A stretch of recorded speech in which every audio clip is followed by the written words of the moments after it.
वफाकी पार्लिमानी सेक्रेटरी सह doctor Nelson अजीम का पाकिस्तानी अक़लियतों के हकूक़ और मुल्की सालमियत व इस्तेहकाम बारे कौमी असम्बली इजलास में दबंग खिताब। डॉक्टर नेल्सन अजीम साहब।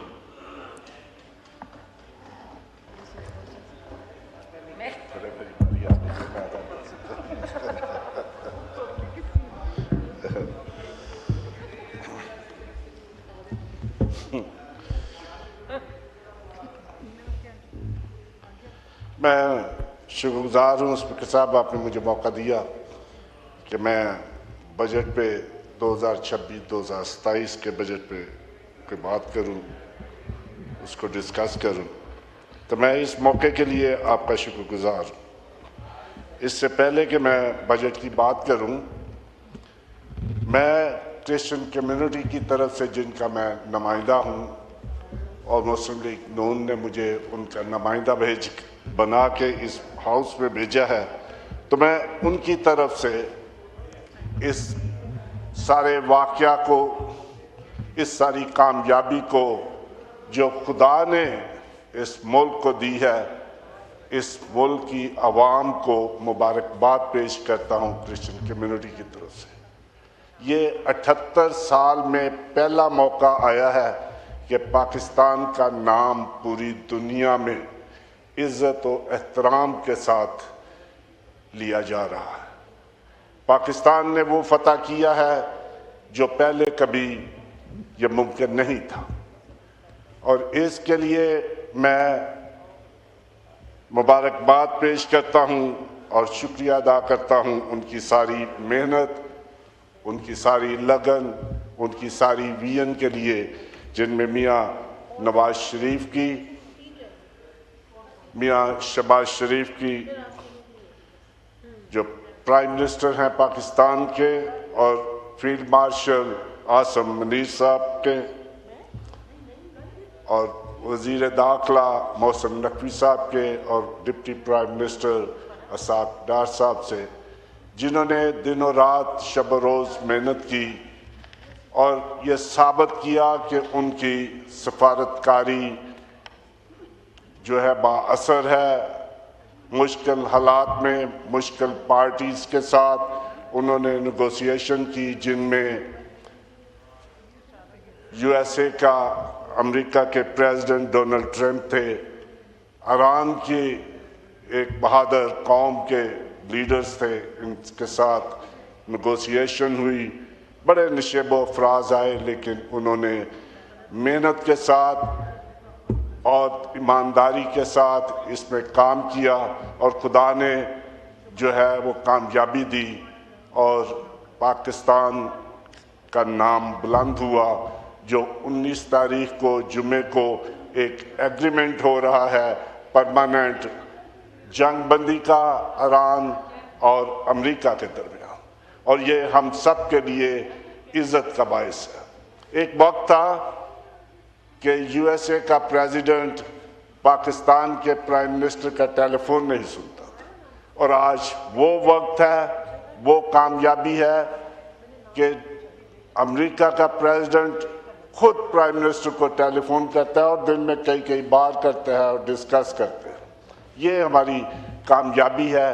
इसके लिए हम खुदा के शुक्रगुजार हैं कि खुदा ने ये ताकत, विजन, हिम्मत दी, और ये सारा कुछ जो है मुमकिन हुआ। मैं बजट के बारे में बात करना चाहता हूँ कि ये बजट जो है आसान हालात में नहीं बना। इस बजट को बनाने में बड़ी मेहनत हुई, बड़ी अर्करेज़ी हुई, और इसके लिए मैं वज़ीर ख़जाना और उनकी सारी टीम को इस मुश्किल काम को कामयाबी के साथ करने के लिए उन्हें मुबारकबाद पेश करता हूँ। इस बजट ने जो है नया टैक्स तो लगाया नहीं, इसने मौजूदा टैक्स भी जो है वो कम किए। हर महकमे में, हर फील्ड में इस बजट ने लोगों को रिलीफ दी। एम्प्लॉयमेंट के हिसाब से एम्प्लॉइज़ को जो है उनकी तनख्वाहें बढ़ाई, 7% तनख्वाहें बढ़ाई, 7% वो लोग जो सर्विस कर चुके हैं और पेंशन पे हैं उनकी पेंशनें बढ़ाई, और वो लोग जो मिनिमम सैलरी ले रहे थे उनकी 10% सैलरी बढ़ाई। ये इस मुश्किल हालात में, मुश्किल बजट में जो रिलीफ दिया गया तनख्वाहदार तबके को, और उसके बाद जो इनके टैक्स में इनको एम्प्लॉइज़ को जो छूट दी गई है उसके लिए भी जो है कि 6 लाख रुपया कमाने वाला मुलाजम का 0 टैक्स है, और 6 साल 6 लाख से 12 लाख तक 1% टैक्स है। ये बड़ी रिलीफ है एम्प्लॉइज़ के लिए। ये 7% तनख्वाह जो बढ़ी है, ये 7% नहीं है, इसको अगर कैलकुलेट करें तो ये 15-20% बनती है जब इसके सारे अलाउंसेस बनते हैं। फिर इस बजट में रियल एस्टेट को, जो एक फील्ड बिल्कुल ख़त्म हो गया था, लोग कारोबार नहीं कर रहे थे, मईशत का पहिया नहीं चल रहा था, इन्होंने उसके टैक्स को 2.5 से 1.25 किया। इससे रियल एस्टेट का कारोबार चलेगा।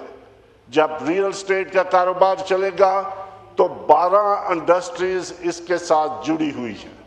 वो 12 इंडस्ट्रीज अपना काम करेंगी, एम्प्लॉयमेंट होगी, लोगों को रोजगार मिलेगा, लोगों के घरों के चूल्हे जलेंगे, और पाकिस्तान कलेक्टिवली इन सब की मदद से तरक्की करेगा। फिर एक प्रोग्राम है अपना घर। जब अपना घर बनेगा, इसमें कम आमदनी वाले एम्प्लॉइज को, आवाम को घर मिलेगा, जिसमें ड्राइवर भी है, पीएन भी है, मजदूर भी है।